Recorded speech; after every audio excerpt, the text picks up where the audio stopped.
भारतीय जासूस कुलभूषण यादव को फौजी अदालत की तरफ से जो सजाए मौत दी गई है उसके खिलाफ उसके हक में अपील दायर करने के लिए कानून मंजूर कर लिया था, जिसके बाद अपोजिशन की जानिब से काफ़ी ज़्यादा शोर शराबा किया गया। बिलावल भुट्टो जरदारी साहब ने कहा कि बहस करने का हक हमें नहीं दिया जा रहा, बिल पढ़ने का हक नहीं दिया जा रहा। इस तरह से तो जो कानून साजी में पार्लिमान का किरदार है वो मुकम्मल तौर पर मजरूह किया जा रहा है। एहसन इकबाल की जानिब से भी रद्द अमल आया। उन्होंने कहा कि हुकूमत कुलभूषण को NRO दे रही है और हम इस बात की बिल्कुल इजाज़त नहीं देंगे। इस सारी सूरत हाल पर वज़ीर ख़ारजा शाह महमूद कुरैशी साहब ने आज रद्द अमल दिया है। उन्होंने बयान दिया, उन्होंने कहा कुलभूषण यादव जो केस है वो मुस्लिम लीग नून ने असल में बिगाड़ा है। उनकी जानिब से कहा गया भारत चाहता है कुलभूषण यादव को कौंसलर रसाई भारत को ना मिले और इस तरह से वो पाकिस्तान को दोबारा आलमी अदालत में घसीटना चाहता है। उन्होंने कहा कि हम एहतसाब चाहते हैं लेकिन हम इंतकाम नहीं चाहते। लगारी साहब, शाह महमूद कुरैशी साहब का जो बयान आया है कुलभूषण यादव केस के हवाले से, आप उसको किस नज़र से देखते हैं? आपके ख्याल में वो जस्टिफाइड है जो वो बात कर रहे हैं? असल में यही बात है? देखिए, बात यह है कि एक भारतीय जासूस इन्होंने पकड़ा जी, उसकी गिरफ्तारी हुई, उसके स्टेटमेंट्स मौजूद हैं, फिर उस पर ट्रायल हुआ और ट्रायल के नतीजे में उन्हें सज़ा दी गई है और ये प्रोसेस हुआ और इंडिया जो है वो चला गया इंटरनेशनल कोर्ट ऑफ जस्टिस में। बिल्कुल। तो वहाँ पर कुछ रिकमेंडेशंस आई हैं कि आप इनको जो है वो एक्सेस दे। पाकिस्तान ने कराई और पाकिस्तान ने उनकी मर्ज़ी और मंशा के मुताबिक उनकी फैमिली की मुलाकात कराई। उसकी वालदा भी मिली और उसकी बीवी भी मिली। फिर उसके बाद कौंसल रसाई दी तो इंडिया ने कौंसल जो रसाई है उसको ख़ुद मानने से इनकार किया। वो कौंसलर को वो चाहते ये हैं कि कौंसलर जब मिले कुलभूषण से तो ऐसे मिले कि जैसे किसी को पता ही ना चले कि मिला है।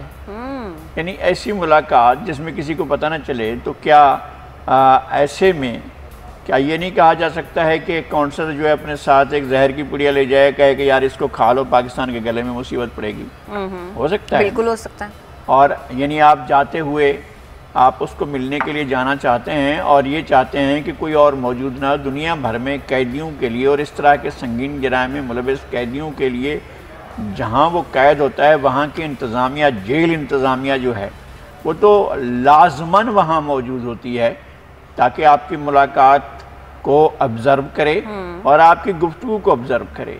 ऐसा नहीं है कि ये राइट आपके लिए ओपन है कि जनाब आप जिस तरह चाहें गुफ्तगू करें, जो चाहें गुफ्तगू करें और बैठकर बात करें, गप्पें शप्पें करें, हाल हवाल करें और मज़े से उठकर फिर चले जाएं और तसल्लियां देकर जाएं कि भी हम आपको छुड़वा रहे हैं वगैरह वगैरह। ये जो दूसरा मामला है अपील दायर करने का, ये किसी भी शख्स का, चाहे वो कैदी हो या कैदी ना हो, चाहे वो जासूस हो या जासूस ना हो, ये उसका राइट बनता है कि वो किसी भी अपीलेंट कोर्ट में जाए और उसका रसाई का हक मिलना चाहिए।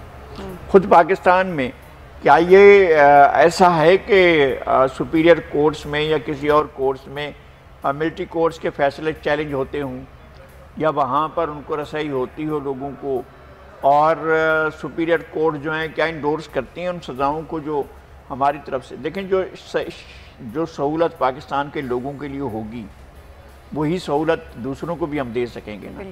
कोई एक्स्ट्राऑर्डिनरी सहूलत तो हम नहीं दे सकते किसी को जो खुद हमें सहूलत हासिल ना हो। फ़र्ज़ करें एक शख्स का कोर्ट मार्शल होता है, कोई शख्स जो है संगीन हाई ट्रीजन का शिकार होता है तो उसके ख़िलाफ़ मिलिट्री कोर्ट जो है वो केस चला रही है, उसका अपना मिलिट्री का ही कोई शख्स है फ़र्ज़ करते हैं, तो उसके बाद जो उसकी सज़ा होती है क्या वो हमारी सुपीरियर जुडिशरी में चैलेंज होती है? होती है तो बिल्कुल जाएं, आप कुलभूषण को भी ले जाएं। सही। अगर नहीं होती है तो आप ये दरवाज़ा सिर्फ एक शख्स के लिए खोल रहे हैं जो आप अपने शहरियों के लिए नहीं खोल सकते हैं दरवाज़ा, वो आप एक भारतीय शहरी के लिए और वो भी एक जासूस के लिए किस तरह खोल रहे हैं? अगर आप पाकिस्तानियों को दी जाने वाली सहूलत से ज़्यादा सहूलत देना चाहते हैं कि वो एक्सेस करे, क्या आपको आलमी अदालत इंसाफ ने यह भी कहा है कि अपने मुल्क के कवानीन को जो है वायलेट करते हुए आप जो है जाएं और सहूलत दें उनको? लेकिन पाकिस्तान का मौक़िफ़ ये है कि अगर वो कौंसलर रसाई नहीं देते हैं कुलभूषण यादव तक भारत को, तो फिर भारत इस मामले को आलमी अदालत में लेके 50 दफ़ा दें कौंसलर रसाई। लेकिन ये ना हो कि इंडिया डिक्टेट कर रहा हो कि जी हमारी मर्जी से कौन सा रसाई दी जाए। हम इंडिया की मर्जी से नहीं दे सकते हैं। इंडिया तो ये चाहेगा ना, जिस तरह मैंने अर्ज़ किया है, कि उसका बंदा जाए और किसी को पता ही नहीं चले कि उसने जाकर उससे क्या गुफ्तगू की है। क्या दुनिया में, क्या इंडिया में इस तरह की बात है? क्या इंडिया में जो इस तरह के हसास नौयत के खुद उनके अपने शहरियों के खिलाफ केसेस चल रहे होते हैं, क्या उनको ये हक है? मैं और बातों को छोड़ें, हम मिसाल कायम करते हैं। मशाल मलिक यहाँ से जाती हैं, क्या यासीन मलिक साहब से आप उनकी मुलाकात करवाएंगे? वहाँ जाकर उनके साथ मुलाकात करके, और वो कोई ऐसा हाई ट्रीजन का केस नहीं है, वो जिद्दोजहद आज़ादी का एक हीरो है, वो एक हुर्रियत पसंद है। क्या उसकी फैमिली को इंडिया इजाज़त देगा कि जाकर मिलें? उनकी बच्ची ने अपने बाप की शक्ल तक याद नहीं रही है। उनकी अहलिया को इतने बरस हो गए हैं कि वो अपने शौहर को देखे हुए उनको पता नहीं है। तिहाड़ जेल में किस हाल में है हमारे यासीन मलिक साहब? पूरे के पूरे इस रीजन के अंदर जो सबसे बड़ी मूवमेंट चल रही है आज़ादी की, उसके एक हीरो हैं, और उसको जिस हालत में इंडिया ने रखा है, हमें बताया तक नहीं जाता है कि किस हाल में है। तो इस सूरत हाल में इंडिया को हम एक्सेस दे रहे हैं कि वो जाए और इंडियन काउंसलर जाकर मिले कलभूषण से। ये क्या हुआ कि जनाब हम अपनी शराइत पर मिलेंगे और वापस चला जाए और कहे कि मैं नहीं मिलता हूँ, मुझे तो ये पाबंदी मंजूर नहीं है, मुझे ये बात मंजूर नहीं है। तो मंजूर ये है कि आपको कहा जाए कि ठीक है जी, ये जहर की पुड़िया भी साथ ले जाइए, जाकर उसको खिलाइए ताकि वो मरमरा जाए और पाकिस्तान के गले में पड़े। लेकिन इस बात का ताजुन तो कोई भी नहीं कर सकता ना कि इंडिया पाकिस्तान को इस मामले में डिक्टेट करा, ये पाकिस्तान का अपना फैसला है। लेकिन अगर पाकिस्तान ये नहीं करता तो फिर पाकिस्तान के पास ऑप्शंस क्या हैं? इंडिया तो इस मामले आलमी अदालत में और पाकिस्तान को नहीं, पाकिस्तान ने कानून तक बना दिया है, पाकिस्तान हर चीज फैसिलिटेट कर रहा है। पाकिस्तान ने फैमिली को मुलाकात की इजाजत दी, पाकिस्तान ने एक बार नहीं कई बार। तो ये इनफ है आपके? Enough, more than enough.